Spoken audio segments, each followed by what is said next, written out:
안녕하세요. 두시여자 제이예요.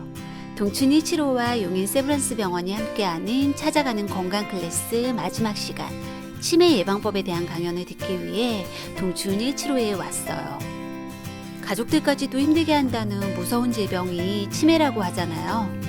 부모님과 미래의 저와 남편을 위해서라도 열심히 듣고 활력 있는 노년을 위해 치매 예방법에 대해서 꼼꼼히 체크해 보려고 해요. 강연 전 신종 코로나 바이러스 예방을 위해 동춘 175 측에서 마스크를 나눠주더라고요. 덕분에 마스크를 착용하고 안심하고 강연을 들을 수 있었어요. 동춘 175와 신촌 용인 세브란스 병원이 함께하는 찾아가는 건강 클래스, 정신과 김우정 교수님의 활력 있는 노년을 위한 건강 상식, 치매 예방법 강의 함께 들어보실까요? 치매는 근데 뭐 내가 상한다고 다 치매라고 할 수는 없고요.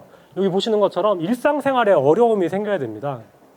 내가 상하는 거야 이제 병원에 와서 검사를 받으셔야 밝힐 수가 있는 것이고, 일상생활의 어려움을 통해서 우리는 먼저 체감하고 병원을 찾아오시게 되는 건데, 예를 들면은 요리를 잘 하시던 어떤 주부분께서 갑자기 요리 순서가 헷갈리고 원래 맛을 내려고 했던 거랑 전혀 다른, 가족들이 막 갑자기 어느 순간 불평하게 되고, 이런 것도 사실 일상생활의 어려움이라고 볼 수 있겠고요. 그래서 저렇게 두 가지 현상이 같이 나타나는 걸 치매라고 하고, 여러 가지 원인에 의해서 뇌에 생기는 병이고 인지 기능이 떨어지는 게 치매입니다. 치매는 다양한 원인, 저희가 뭐 한 70가지 원인에 의해서 생기는 어떤 여러 가지 질환군이라고 생각을 하고요. 퇴행성 질환입니다. 그러니까 한 번 걸리면 막을 수는 없어요. 이거는 근데 누가 걸리냐? 나이 들면 걸려요. 죄송한 얘기지만 저도 나중에 걸릴 수 있습니다. 혈관성 치매가 두 번째로 흔한 원인인데, 뇌 혈관이 어디가 막히고 어디가 터지느냐에 따라서 어떤 분은 뇌졸중이 오면서 때로는 뇌출혈이 오면서 동시에 인지 기능을 담당하는 뇌 부위가 상하게 되면 그 부위에 해당되는, 어떤 분은 말을 못 하시거나, 어떤 분은 기억력이 상하시거나, 어떤 분은 고차원적인 집행 능력이 떨어지시거나 하면서 치매랑 유사한 증상을 보이면 그거를 저희가 혈관성 치매라고 합니다. 그리고 파킨슨병이 20년, 30년 진행되면 나중에 파킨슨도 치매로 진행이 됩니다. 지금부터 말씀드리는 9가지 치매 예방 원칙은 진짜 조금 과장을 보태면 수천 편의 연구를 다 종합해서 거기에 공통된 것만 뽑은 거예요. 맨 위에 제목 보이세요? 치매 예방 수칙 333입니다. 3권, 첫 번째 말씀드린 3가지 원칙은 즐겨서 하실 거예요. 운동 원칙은 맨날 어디서 들으시던 거랑 똑같습니다. 하루 20분씩 빡세게 하실 거면 주 3회 이상 하셔야 되고, 그 다음에 적당하게 하실 거면 30분씩 매일 하는 게 좋다. 주중에 매일 하는 게 좋다. 최소한의 정도를 말씀을 드린 거고요. 식사, 저는 늘 말씀드리는 게 골고루 드시는 게 좋습니다. 독서는 원래 독서가 아니었어요. 제가 알기로는. 원래는 저게 들어갈 게 일기 쓰기였어요. 일기 쓰기. 근데 일기는 저도 안 쓰고 다 안 쓰는데 또 그렇게 하시라고 할 수는 없으니까 그걸 그냥 독서로 바꾼 겁니다. 다음에는 3금, 하시면 안 되거나 피하실 것입니다. 맨날 똑같이 나온 얘기예요. 술, 담배 뭐 이런 얘기인데, 머리를 다친 사람은 그때 뇌출혈이 없었어도 나중에 치매가 잘 생기는 걸로 돼 있어요. 어릴 때 막 이렇게 애 흔들지 마라 뭐 이런 게 다 그거랑 관련 있는 얘기들이에요. 그 다음에 3행, 챙겨서 하셔야 될 거, 건강검진, 소통, 치매 조기 발견입니다. 이거는 이제 치매 안심센터 가셔서 매년 우리나라 60세 이상의 국민은 다 치매 안심센터에서 무료로 검진을 하실 수 있기 때문에 그 얘기를 적어 놓은 거고요.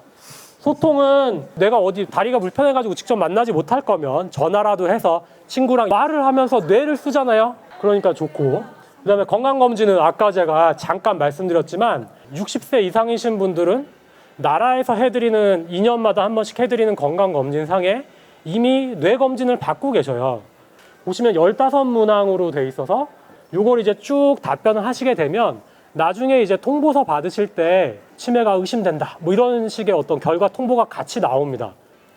그래서 지금 말씀드린 9가지 원칙 더하기 우울증 해결, 뭐 스트레스 조절 이런 거를 하시면 우리나라 치매가 감소한대요. 원래 나이 들면은 많이 걸리실 수밖에 없어서 우리나라는 계속 초고령 사회로 갈 텐데, 그럼에도 불구하고 이것만 잘 지키셔도 여러분들의 치매도 막으실 수 있고 내 가족의 치매도 예방이 될 수 있고 우리나라 전체가 건강해질 수 있다라고 지금 과학적으로 이미 밝혀져 있는 걸 말씀드렸습니다. 아무튼 뭐 감염병도 중요하고요. 새해 복 많이 받으시고 오늘 이 자리에 오신 모든 분들 올 한해 또 뇌 건강 더 잘 지키시면 좋겠습니다. 건강하십시오. 오늘도 강연이 끝난 후 궁금한 내용을 교수님께 여쭤볼 수 있었어요. 안녕하세요, 교수님. 안녕하세요. 강의 잘 들었습니다. 아, 네. 감사합니다. 알츠하이머와 혈관성 치매를 정확히 구분할 수 있는 가장 큰 차이점이 무엇인가요? 뇌 사진을 찍어봐야 알 수가 있고요. 일반적으로 차이는 알츠하이머 치매라는 거는 노년기에 천천히 발생해서 점진적으로 이제 나빠진다라고 하거든요. 그래서 나이 들어서 이 사람이 조금씩 안 좋아지나 라는 식의 느낌은 알츠하이머 쪽에 가깝고요. 혈관성 치매는 급작스럽게 뭐가 갑자기 어느 날부터 방향 감각이 헷갈린다거나 어느 날부터 이상하게 발음이 안 좋아졌다거나 아니면 언어 표현이 원래 그러지 않았는데 갑자기 좀 서툴러졌다거나 그런 것들도 다 뇌 출혈이나 이런 거랑 관련이 있기 때문에 그런 때 이제 혈관성 치매를 의심해 봐야 됩니다. 치매 예방 수칙 3권 중 하나인 독서. 핀란드의 깨끗한 공기를 선사해주는 동춘 175의 나바룸에서 책을 읽으며 따뜻한 차 한 잔 마시는 것만으로도 치매의 예방 방법을 실천한 것 같아요. 틈날 때마다 책이나 신문을 읽고 글쓰기 하는 습관. 우리 모두 치매 예방을 위해 노력하자고요. 이번 강연 영상도 도움이 되셨나요? 동춘 175에서는 건강 클래스 외에도 다양한 클래스와 이벤트 등을 많이 진행하고 있으니까 사이트 참고하셔서 행사 기간에 오시면 더욱 유익하게 즐기실 수 있을 것 같아요. 무엇보다 올리비아 로렌 유튜브에서 다양한 정보들을 계속 업로드할 예정이니까 구독과 좋아요, 알람 설정 잊지 마세요. 그럼 안녕.